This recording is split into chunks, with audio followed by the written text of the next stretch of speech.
Welcome to my budget deck channel where I try to make decks as cheap and playable as possible, and it is waifu time. Today I want to look at the new deck Exosister, or how I would possibly call it during this whole video, Exosister. It's a nice waifu deck obviously, but if you don't want to be paying the waifu tax, then this is the build I came up with. It's not great, but it's also not bad. In general, they're missing a few cards still, so like Exosisters will become a better after a while, I assume, if Konami decides to release these cards, and they will. So since this deck is quite popular, I think, in the OCG as well, and probably now in the TCG as well. So we have to wait a bit for this one, but till then, this is a cheap way to play. There's obviously different variants you can play. You can play a more pure version of it, which will have problems because you have to run a lot of expensive cards, and it's going to be very controlsy with lots of hand traps, which cost a lot, or a lot of floodgatey kind of cards, which also aren't cheap in this game. So this is the version that I came up with. It's a bit rank 4 spammy, nothing special about it, but also it does a few things. First of all, one Ash Blossom if you have it. If you don't, play some good trap cards that do stuff in here, because this deck is mainly go second. It can go first, it can go second as well, but it doesn't do as well in my opinion, especially if you cut hand traps and such. Then that is going to be a problem. But like I said, if you don't have it, Ash Blossom isn't crucial. It's just a very good card in general, and people have it. One Inari Fire can special summon itself if you control a spellcaster, which you will most of the time, hopefully. Same for this one, same for this one, and same for this one. They all just have different effects. You can only control one of the names, so I'd like to space them out a bit. If you feel like that's a bit too bricky, if you have them too many times in your hand, then you can decide to cut some of them. But I like them because you can go into the Exosister Xyz, because they just rank 4s. Like, they only need level 4 monsters. They never say specifically Exosisters. So actually, this works pretty well in the deck. So does Perform a Chat Trigger, which I decided to include 3 times because it doesn't limit itself from special summoning itself multiple times per turn. Also, you can normal summon it if you didn't draw into an Exosister, which can happen since you only run 12/13, which I'll get to in a second. But then you can still special summon the other ones that use spellcasters on board, because this card is a spellcaster. Other cards worth mentioning are Time Thief Winder. You could technically play, then Surge Retrograde and go into Time Thief Xyz, but I felt like this would turn way too expensive. But there's definitely a Time Thief variant in this whole kind of deck that you might want to be exploring if that is your kind of swag. One Ascended Sage is another card that you could be playing, or multiple at that point, because if you control no cards, you can special summon this card, and then if you use it for an Xyz card, you can search one rank up magic normal spell, which would be like hyper rank up magic, and then there's some kind of crazy combo with the Utopia cards where you can end up with Utopia Dragon, or whatever they call this, Dragonair, and then spam out some other kind of Xyz and things, and it's okay, but it's not budget in any sense, so I did not want to include it. You could still play Ascended Sage anyway because it's special summon itself, but then you won't have a card to search, and Photon Thrasher does the same kind of thing at this point, so I wasn't sure why I would include this over the other cards I have. One Crowley the Magistus, because this card can special summon itself by discarding a spellcaster, which isn't too hard to do. You don't have to play this card, but since it's searchable in this variant, I wanted to include at 1 just for being able to extend possibly, and also use the effect of equipping cards to your Magistus monster from your graveyard, which can be quite helpful. Triple Zoroa the Magistus Tuner, because this card can special summon spellcasters from your hand or graveyard. Sadly, effects are negated, but in a rank 4 deck doesn't really matter. For this card, if you want to be playing a more Magistus heavy kind of build, or even just take in a good card that is very, very good at the moment and also was in the set, so you might have actually drawn it if you went for the Exosisters, then you can splash this card in here. Can actually shut down your opponent's stuff if you equip a Link monster, if you equip an Xyz monster, if you equip a Fusion monster. There's loads of things depending on what deck you play against. Most of the time, if you go first, you won't know though, but technically you can kind of guess, and going for Link these days or Fusion isn't terrible anyway, so you could do this.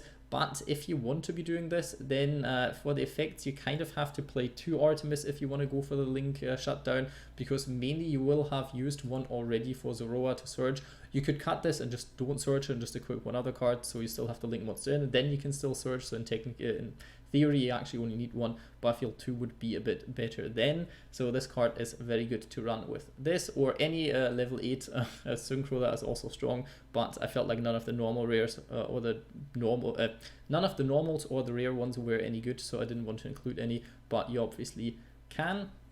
Exosister Ellis, my favorite Exosister, not by effect, but actually I like the way that she can special summon herself. Just by looks, I like the green outfit, very sucker for the color green and blonde hair, so I really did like this one in the art style, if nothing else. But the effect is nice, can special summon it. The life point gain if you control Stella isn't really great, and that's one of the gimmicks of Exosisters that I've not talked about. They have like a soulmate kind of sister partner. They're all in a clique at school, and they are very, very fun. So if you have the other one on board, they do some extra stuff. In this case, gain 800 life points, not great, and they all have the effect if your opponent moves a card out of their graveyard, out of either graveyard, not just their graveyard, you can special summon from your extra deck one Exosister Exis monster using this face up card that you control as a material. And the important part is this is treated as an Exis summon, otherwise a lot of your Exis monsters would have problems using their effects. Won't come up too much, but DPE is a card, I guess, so that can be a thing. And some people banish cards that caught by the grave in theory would also trigger this then, I assume. So it can come up, but most of the time you won't be leaving them on board, which leads me to the next card. I don't include Exosister Vadis. This card is good if you play it against an opponent that does stuff like moving cards in the graveyard, or you have an Armament anyway. Then it's nice. Other than that, it doesn't do all that much, and for a super rare I didn't want to commit to it. If you have it, you can splash it in, it's searchable, but I didn't include it because it would make the deck a bit too expensive for not much of a reason, so I decided not to go for it. Next up, Exosister Stella, a card that is, it's okay, you can special summon one Exosister from your hand, but the problem is you only have 11 other ones. At least it can special summon itself, so that's not too much of a problem. Well, a card with the same name as itself. But the problem is, though, that in this variant you don't run triple Exosister packs, which obviously if you have it multiple times, put it in multiple times, the card is really good. You might want to be cutting some of the armaments, but I wouldn't recommend. I'd rather be cutting it somewhere else, maybe some of I don't want to know what they call them, extenders. They all have different names. They don't have an archetype that kind of combines them, so maybe cut 1 or 2 of this and run more packs. Packs is good, but packs is searchable, which don't know if you actually want to waste your search on that one and waste, but you have cards that actually do stuff in your opponent's turn, which this one doesn't. This one is good though, so if you have it multiple times, I would run it multiple times, but this one is only at 1 in here because it's a budget deck. So that obviously leads you to the problem. You might not have an Exosister to be able to special summon with Stella in your hand, which is kind of problematic sometimes. But you can also search Exosisters in theory, and since this is not an on-summon effect, you can just hold back that effect, search one Exosister from your deck, which is possible with one of the Xyz, and then use the effect of Stella. There's lots of possibilities that this deck has, but a lot of them won't end in anything special, so it's a bit annoying at the moment. Exosister Irene probably, well, I think the effect is neat, but it's kind of strange because in comparison to the other one that just plain draws a card, this one just has to put one back before drawing a card, which is weird because the deck doesn't really have garnets. So I don't know, I guess if you drew like double Armament, for example, or you drew a Carpe Diem and you can't use it because you didn't draw an Armament, then you could put these cards back. Or if you have an Exorcister in your hand that can't do anything because you can't special summon it anymore and it's just dead in your hand, then this effect can come in handy. It's not just place any card back, otherwise this effect would have actually been quite great with certain other cards, generators. But yeah, I like the card, but it's not too great. Also gains you 800 LP. Yes. Exosister Sophia, one of the better ones because it draws your card, especially in the variants that go more for control and you draw into a hand trap possibly. This is nice, but also in this variant you can draw into an extender, so this is not terrible, and that's what you need Irene for, which yeah, nice but not too nice. It's still gaining 800 LP, while Irene is well, Irene you need for because you can search this card then with packs, is what I should say, because you can use this effect with any Exosister on board, so that is a massive plus. Carpe Diem it's okay.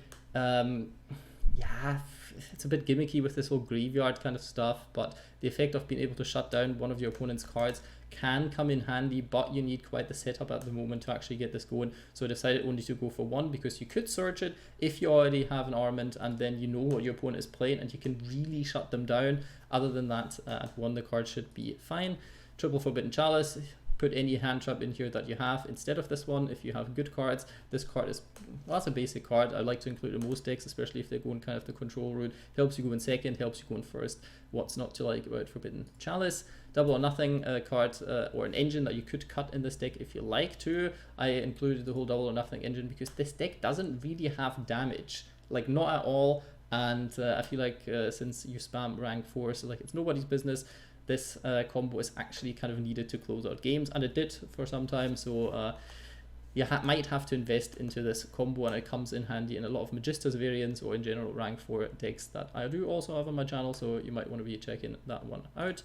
Already talked about packs. Good card, great card actually. Play it up more if you have it. If you don't, one is fine. Armament is a card that is good, because you can use your Exist monster, or only can use some of your Exist monsters effects if you summon them, like the turn they are Exist summoned, which is a bit annoying because it's the good effects, and you cannot really Exist summon them unless your opponent moves cards in any graveyard by using your Exosister effects or by Armament. So Armament is quite a good card to actually get into Disruption. That's why I like playing it at 3. It's quite important to draw it. If you don't have an Exosister monster in your hand, kind of annoying, but you can always go into rank 4, then search Ellis, summon Ellis, and then have an Armament for next turn. Also, you can use it on your Exist monsters. Doesn't say like not an Exist monster or whatever, so this is quite neat, but it has to be one with a different name, so you can't stack them on top of each other, which is fine. Lost Wind, a great card in grind gamey kind of decks, and also helps you a lot because it's cheap. You could go for other kind of cards like Skill Drain or the Phantom Knights card, not Skill Drain, you know what I'm talking about, the Phantom Knights Fogblade version of, yeah, the one that negates but is a permanent spell trap. Infinite Impermanence, very good card, also because they brought out this new pack, so I assumed most people would possibly have it, so I don't count it towards the ultra rares. But if you don't have it, there's loads of other cards you could be playing. You could be playing Dynamiscus, for example. You could be playing Exist Reborn if you like. It's not terrible, but it doesn't support the deck too much, and especially it doesn't hinder your opponent because it doesn't actually count as being Exist summoned, plus you don't have, it wouldn't be Exist summoned using an Exosister anyway, so it's a bit problematic with this one, so I did not include that one. What you could be playing is Exist Import though, because you can target one Exist monster you control and one monster your opponent controls with attack less than, which is a bit annoying, than equal to it, because most of your Exosisters aren't crazy on the attack department, but some of them are, and then you can destroy that, well, attach the monster, actually it's not destroying it, it's a lot better than that, which can be handy, but since it's a super rare I did not include that one either. And one Solemn Judgment, same thing as Infinite Impermanence and Ash Blossom. Lots of people might have one, and it's great. Saves your back row if you have any. Also saves you from any good spell trap cards that your opponent might be playing. So this one is actually quite neat. For the extra deck, one of the Magistus Fusion monsters, you cannot summon it because I don't run the Fusion. There's probably a Magistus Exosister variant in here somewhere, but it would be a lot more expensive. So I might look into this at one point, but today is not that day. But this card can be nice because you can equip it with your Magistus monster, and then you have a 2500 attack point monster, which can beat over stuff like Winda, especially, or even the Truria Beast in theory. So yeah, I feel like it's quite nice sometimes to have that option to go over your opponent with this, so I included it. You don't have to, but it can come in handy. Utopia plus Utopia double is OTK down, and that is what you want to be going for. Heartland Draco, a card that can attack directly. Zeus comes to mind with an Exist deck, obviously. Zeus is a very good card you could be playing in this deck, and this is just one of the wee gimmicks that work with it. Malevolent Sins, another great card that's rank 4 and cheaper. Another great rank 4 that you could be playing. Baguska, Tornado Dragon. Strangely, Abyss Dweller, you'd think this deck really doesn't need it, but you could, if you want to, you could. There's loads of rank 4s that probably are better than these two, but they're not cheap, so didn't include them. Utopia double, enough said. This card is your spell trap removal actually. With the Magistus card, it can pop itself and then pop one of your opponent's spell traps. That's why I included it at 2. Technically, you could also special summon it because you have 2 level 4 spellcaster monsters in your deck, and that works a lot of the time. So you could recycle a level 4 or higher spellcaster monster in your graveyard, add it back to your hand. Can be helpful from time to time, question mark. Haven't used it for that, but it's possible. And now the big problem, Exosister Michaelis, I think, is a 2-off. It's definitely a 2-off because it has a very good effect during your turn, it has a very good effect during your opponent's turn. So you do not want to be playing this card one. I tried and I fell short so many times where it was like I really would have needed a second one, and that is what, in my opinion, you have to do. Otherwise I would have swapped it for 1 packs possibly, because I want to keep the ultra rares like 4 maximum. That's just what I'm trying to aim for at these deck profiles, but sadly you do need to. There's not really a way around it. It's playable with only 1, but you will see a lot of the time you will lack another one of these, and you can't go into actually good plays. Exosister Caspital, a card that the first effect that it cannot be destroyed by battle with a monster special summon from the graveyard is silly, but technically could come up against I don't even know, DPE, and then they have to pop it. I don't know. Not really. It doesn't even work against Eldritch because I think the Golden Lord adds itself to the hand first, so it doesn't count for being special from the graveyard, which is silly as well, but that is how it is in my opinion. I think so. I've not had this matchup, but I think that is how it works. And another one is quite good because neither player can special summon monsters from the graveyard for the rest of the turn, which would be quite nice. It's somewhat of an Abyss Dweller, but not really. You can add an Exosister to your hand, though. This is the card I was talking about earlier that can help you search Ellis, for example, and then do certain stuff. And it's also just 2 level 4 monsters, so this card is okay. You would run 1 Gibri and you could run 2, but I feel like 1 is fine, especially under a budget regards.